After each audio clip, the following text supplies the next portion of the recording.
आज की राजनीतिक परिस्थिति में स्कंदगुप्त विक्रमादित्य का स्मरण बहुत आवश्यक है, क्योंकि उस दौर में आज से करीब 1500-1600 साल पहले जब स्कंदगुप्त विक्रमादित्य का इमरजेंस हुआ, उदय हुआ, उस समय सारा यूरोप, सारा संसार हूणों के आतंक से थर्रा रहा था। चाइना तक की स्थिति बहुत खराब हो गई थी। ऐसी कल्पना कर सकते हैं हम कि अगर भारत में स्कंदगुप्त ने उनको करारी टक्कर न दी होती, हूणों के आक्रमण को विफल न किया होता, तो विश्व के सामने एक बड़ा भयानक संकट खड़ा हो गया होता। विश्व सभ्यताओं के अस्तित्व पर सवाल खड़ा हो जाता।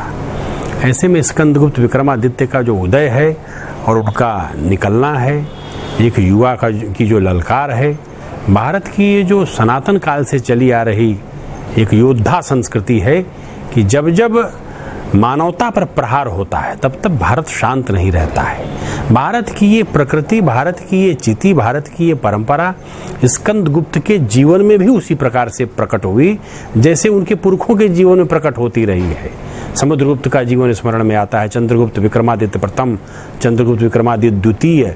तो उनके पुरखों ने जो उनको मार्ग दिया था, महाजनों येन गता सपंथा, तो वो पथ ही स्कंदगुप्त ने अपनाया और उसको युवावस्था में ही उन्होंने स्वीकृत कर लिया कि यह जो भारत जननी है, इसकी रक्षा ही उनके जीवन का ध्येय है।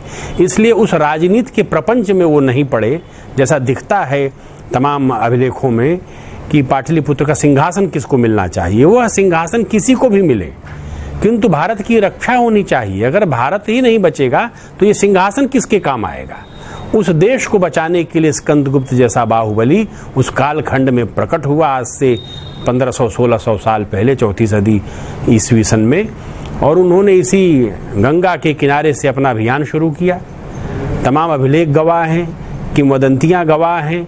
गांव-गांव में जो लोग रहते हैं, इस बनारस से लेके गाजीपुर, बलिया, प्रयाग तक और उधर गंगा के पार बिहार के इलाके में, ये सब ग्रामीण जनता, ग्रामीण आबादी गवाह है। हमारी माताएं साक्षी हैं इस बात की कि जिन्होंने अपने बच्चों को सुलाते हुए पिछले सदियां गुजार दी हैं कि बेटा सो जा नहीं तो हूण आ जाएगा, बचवा सुझ जा नहीं तो हुड़ार आई।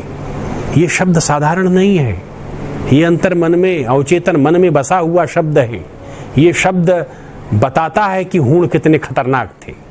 उन हूणों के समूलोच्चाटन का काम इसी औड़ियार की धरती से, भीतरी की धरती से स्कंदगुप्त विक्रमादित्य ने शुरू किया। और कहां तक ले गया तो हम उसके लैंडस्केप की कल्पना कर सकते हैं, उसके व्याप की, उस परिधि की कल्पना कर सकते हैं। गुजरात, जूनागढ़ से लेकर के और कश्मीर तक इंच इंच जमीन से हूणों को, उन्होंने भारत को हूणों से मुक्त करा दिया और उनको गांधार पार उस शक्ति को ढकेल दिया।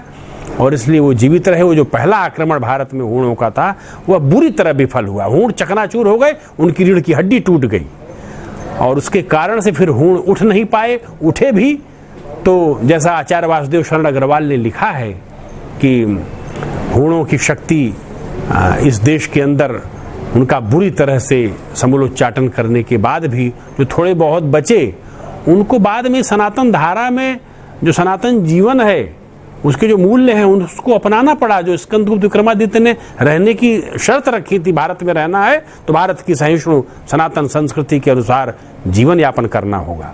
उसी में से तोरमाड़ और मिहिरकुल नाम के जो दो राजा बाद में खड़े हुए और जिन्होंने सियालकोट को, जो पाकिस्तान में अब है, उसको राजधानी बनाया और फिर से भारत पर आक्रमण शुरू किया।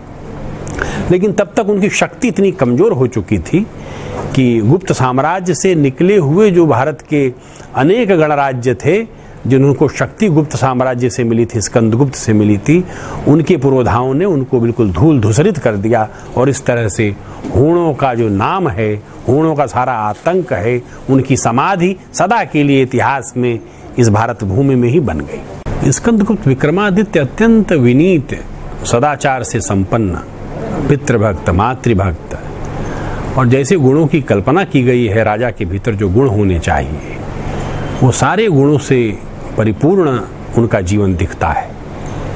इसलिए आप देखते हैं कि तमाम राजनीतिक छल छद्म होने के बाद भी उन्होंने अपने विरोधियों को भी पाटलिपुत्र में कभी अपने से दूर नहीं किया, उनको साथ में रखा, समन्वय स्थापित किया। और जब राज सिंहासन पर उनके बैठने की बारी आई तो ये जनता के दबाव में वह निर्णय हुआ, जैसा इतिहास में अनेक स्थान पर आता है।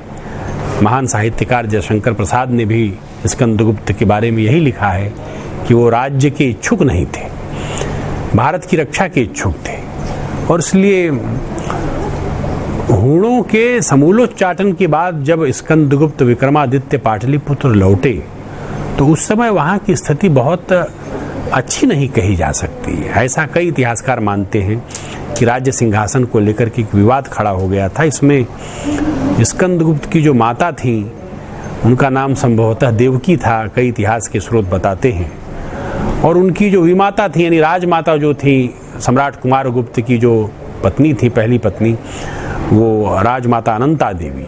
तो अनंता देवी अपने बेटे को राजा बनाना चाहती थी, और स्कंदगुप्त भारत की रक्षा को ही अपना प्रमुख दायित्व समझते थे। सेनापति पद के आधार पर उन्होंने हूणों से मुकाबला किया था। भारत के वो सेनापति थे, सर्वोच्च सैन्य कमांडर थे, और इसलिए हूणों का समापन समूलोच्चाटन करने के बाद जब स्कंदगुप्त विक्रमादित्य पाटलिपुत्र लौटे तो जो भीतरी का स्तंभ लेख वो बताता